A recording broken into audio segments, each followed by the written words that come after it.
Daar is 'n soort lyding wat erger is as ander lyding. Dit is die lyding wat jy alleen dra, die stil swaar kry waarvan min mense weet. Die bekommernis wat jou in die nag wakker hou, die vrees wat jy deur die dag agter 'n masker wegsteek. En hoe langer jy dit alleen dra, hoe swaarder word dit. Jy begin glo, ek moet self alles bymekaar hou, ek moet self die uitkoms vind, ek moet self sterk genoeg wees.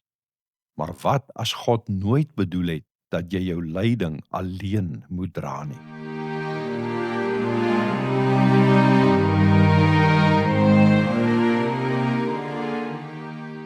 Goeienaand, welkom by ons aandgodsdiens. Vanaand lees ons verder uit 1 Petrus hoofstuk 5 en dan spesifiek vanaf vers 5 tot en met vers 7. 1 Petrus 5 vanaf vers 5 tot 7. Luister wat die woord van die Here hier sê. En julle wat jonger is, moet aan die ouer mense onderdanig wees. Almal moet trouens teenoor mekaar nederig wees en mekaar help, want God weerstaan die hoogmoediges, maar aan die nederiges gee hy genade. Onderwerp julle daarom in nederigheid aan die kragtige hand van God, sodat hy julle kan verhoog op die tyd wat hy bestem het. Werp al julle bekommernisse op hom, want hy sorg vir julle. Ons lees sover, dit is die woord van die Here. Wanneer Petrus hier skryf hy aan gelowige mense wat baie swaar gekry het. Hulle leef onder druk, hulle geloof maak hulle nie gewild in die wêreld waarin hulle leef tussen heidene nie. Hulle word misverstaan, hulle word verdruk en hulle word beproef. Maar Petrus praat nie met hulle as individuele mense wat elkeen maar sy pad moet vind deur sy lyding nie. Hy praat met hulle as gemeente van die Here, as God se kudde, mense wat in God se huis ingebou is.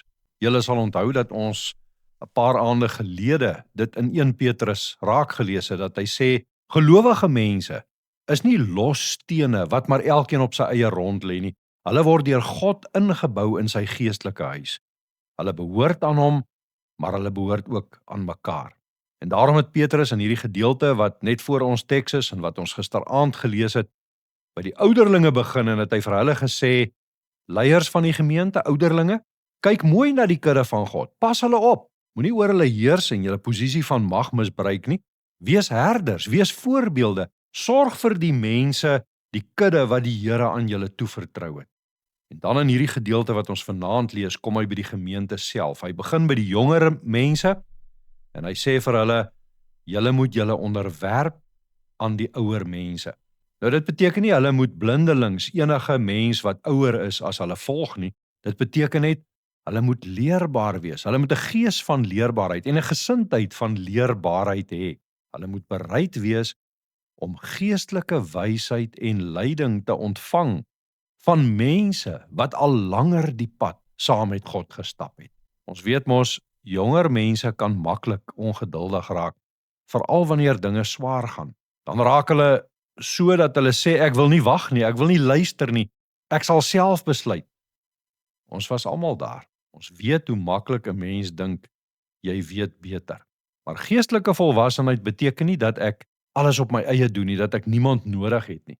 Geestelike volwassenheid beteken dat ek onder God se hand leer leef en dat ek daarom ook bereid is om deur ander gelowiges gehelp en gelei en gedra te word. Dit geld natuurlik nie net vir jong mense nie. Petrus stop nie hier by die jong mense nie. Hy sê vir almal, beklee julle almal met nederigheid teenoor mekaar. Hy gebruik hier 'n baie sterk beeld.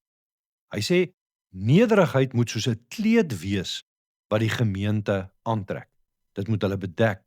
Dit is iets wat hulle moet aantrek bo-oor hulle natuurlike liggame, wat nie altyd van self nederigheid as deel van hulle menswees bevat nie. Wanneer mense na God se kinders kyk, moet hulle nie eers die trots, die hardheid, die magspeletjies, die selfhandhawing sien nie. Hulle moet mense sien wat mekaar dien. Lyding maak 'n mens mos maklik hard en as jy lank genoeg seer kry, begin die trots in jou hart praat. Trots sê vir jouself, ek moet self alles regkry, ek moet self alles dra, ek moet na myself kyk, ek moet self die uitkoms beheer, ek moet self my naam red, ek moet self my toekoms waarborg. Maar nederigheid sê, Ek is onder God se hand. God regeer. God weet. Hy oordeel, hy sorg. Daarom kan ek my sorg op hom werp. Daarom sê Petrus, verneder julle onder die kragtige hand van God. God se hand is nie swak nie, dit is die hand wat regeer, dit is die hand wat oordeel, maar dit is ook die hand wat dra en versorg en wat op sy tyd oprig. Petrus beloof nie hier in hierdie gedeelte 'n vinnige uitkoms vir die gelowiges nie. Hy sê nie vir hulle, mense, julle moet net moed hou, julle moet net die geloof behou, môre gaan alles reg wees nie.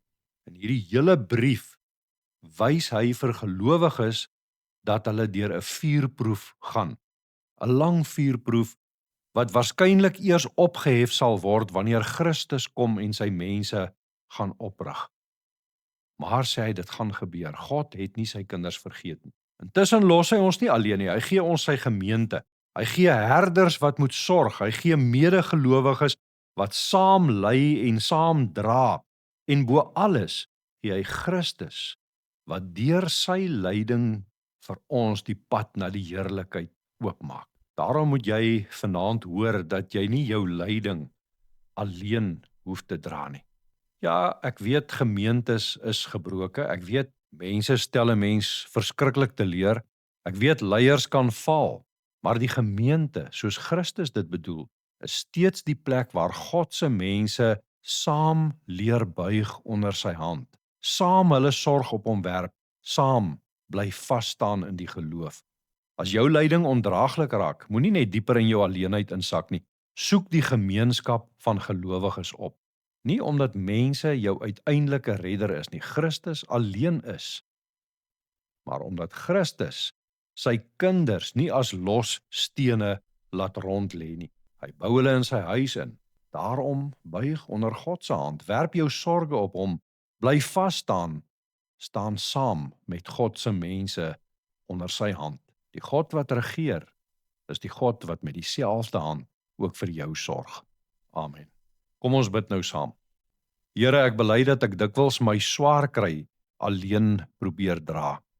Ek probeer sterk lyk, ek probeer beheer hou, ek probeer self die uitkoms vind. Leer my elke dag om onder u kragtige hand te buig. Dankie Here dat u hand nie net regeer nie, maar ook sorg.